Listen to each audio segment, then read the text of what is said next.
going on, guys? It's your boy AB.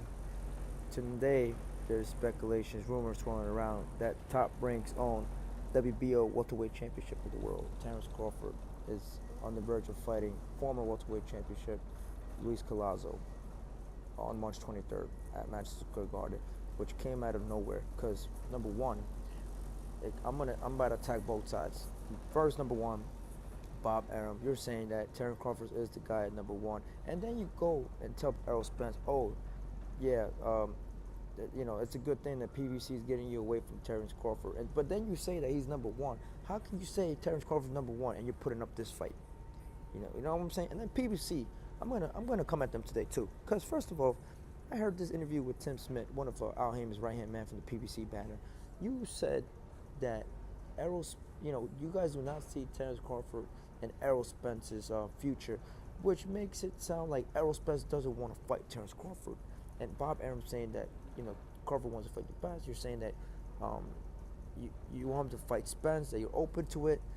But if you're willing to engage with Al to make a Luis Collazo fight, then there shouldn't be no problem for you to engage and make the Errol Spence fight. Like, I don't want to hear it. I don't want to hear it from both sides. Because now you guys make yourself each other bad. And I feel bad for Terrence Crawford. For one, because I like the guy. He got the skills.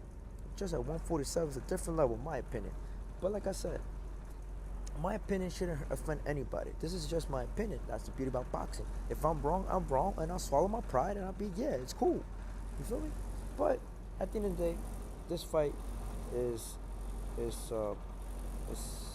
makes Terrence Crawford look bad. Because now everybody's going to say, oh, Terrence Crawford's ducking the best competition out there. There's the Porter, there's the Danny Garcia, there's this and that. And I also want to reiterate this to Bob Arum, because you say in an interview that Danny Garcia and Shawn Porter ain't level 8 calibers. But unfortunately, Bob Arum, you have to fight them. They're class A fighters. They're known. They got skills at 147, so there's no way if you ducking these guys, man. They're from PBC, so if you can make the fight with Luis Collazo, then you should make the fight with Danny Garcia and Shawn Porter.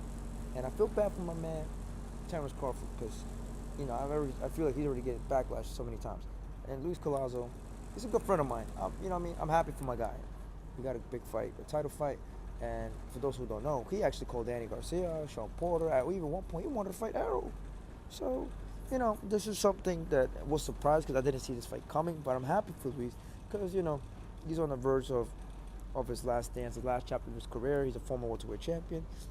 And we all know he's a warrior. He comes to fight. So it's going to be a good, somewhat of a test, semi-test for Bud Crawford. Because even if Bud Crawford wins, it doesn't prove anything.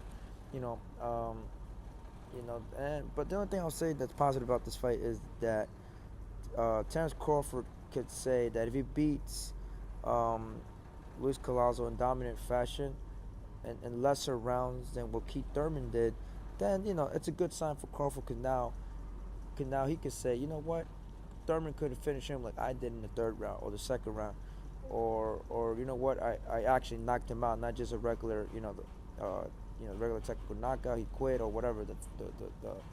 His team didn't want to fight him or whatever, right? So this is a good test for just Crawford to prove that he could superb Keith Thurman's performance. I'll give him that. But remember, Luis Collazo ain't young no more. He old, man. He up there in age, man. So I'm not even trying to attack my man. Like I said, congratulations to him. But Luis Collazo did set somewhat the blueprint on Keith Thurman when he landed that body shot at Thurman. He got hurt, and since then, Thurman has never been the same. People have actually set the blueprint, same as Shawn Porter. He followed the game plan of Collazo in terms of going to the body, because they knew Thurman is very vulnerable. So we'll see if the same tactics that Luis Collazo did to Thurman could actually hurt Crawford with a body shot. That'll be really interesting to see. Other than that, if this fight could happen by the end of 2019, I don't care. You guys make it. I don't care. Errol Spence, Terrence Crawford, Keith Thurman. I don't even care. You guys have no excuses. Make the fight. Peace, guys. What do you guys think? I think Crawford wins by 11 or 12 round. Luis Collazo is going to give him a good fight, but I think Crawford is going to win this fight. Probably like around the late rounds, 10, 11, 12. I think he finishes him, because Collazo is very durable.